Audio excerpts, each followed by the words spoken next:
Okay, we're going to run through real briefly how to search and copy a segment of information onto an SD card if there's an incident in the store.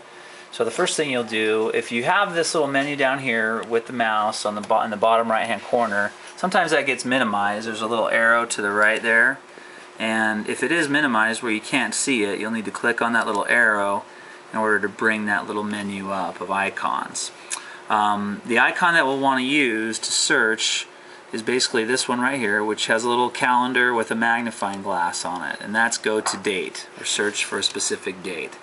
So in this particular instance, today is the 15th of February.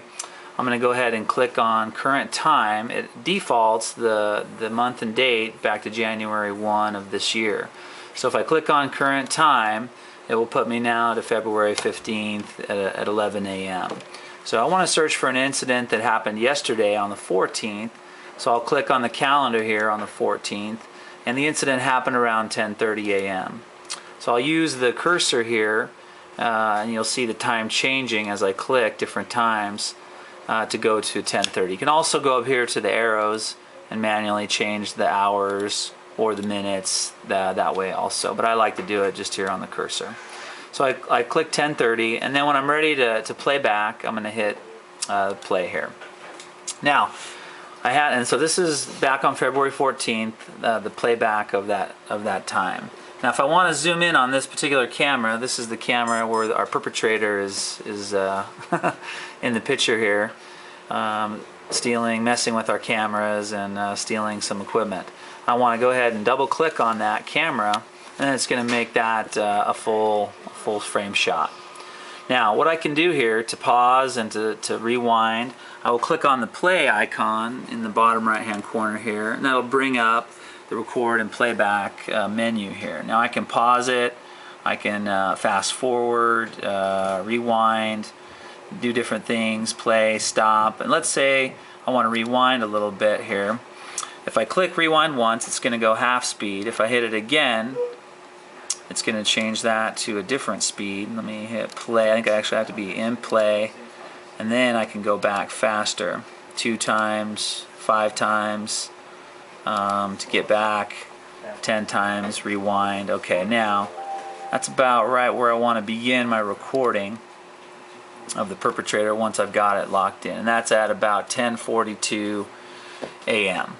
Okay, so now I'll close this. I pause it right where I want to start the recording. I close this window, and then I'll go down here to the bottom where it says I have this icon here, which is the copy feature. You'll see 2 little screens like as if they're being copied. So I'll click on that, and it'll bring up the data copy folder. What it will do is it will default the time I have paused it and give me 5 minutes of recording. So it'll start it at 10:42:13. That's exactly where I've paused the playback, and it will default 5 minutes of recording. Now I can change that if I want to make it 8 minutes or 10 minutes of recording. I can do that as well. Now if I go over to here, you'll see that this is highlighted. It'll copy from the disk over to an SD card, which is inserted into the front of the unit. And you want to make sure that your SD card is loaded into the front of the DVR in this slot right here. Okay, so that'll be in. We want to make sure that that is highlighted on the disk copy, or the disk drive, so we know it's recording to an SD card. All these settings will stay the same. The only thing that we'll want to change is the cameras. I don't really want all the cameras to record. All I want is camera 1. So I can either uncheck all, and that'll deselect all the cameras, and then I can simply check mark camera 1, and then when I'm ready, I hit OK.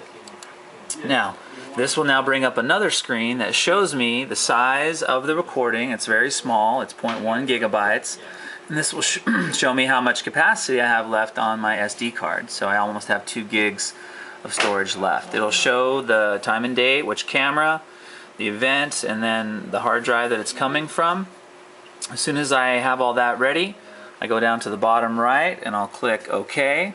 And as soon as I click OK or copy, you'll actually see, oh, it asked me to start recording. I hit OK. There'll be a little icon pop up here in the bottom left. It's like the same copy icon that we have on the menu. And we'll want to wait until that icon goes away. So once it's gone away, then the recording is completed. Now what I can do is take my SD card out of the front of the DVR. Now it's got that footage on it, that instance on it. I'll put it into an SD card slot on a PC. And let's take a look at what it does here. I'll give it a minute to recognize it. Might have to refresh. Okay, so it'll automatically see the SD card. This is in Vista, but it should do the same in XP and Windows 7. Now the first folder that we'll see is a private folder, and I'll want to basically go down to the root folder. There's about 3 folders: MEI Group, PSS, and HDR.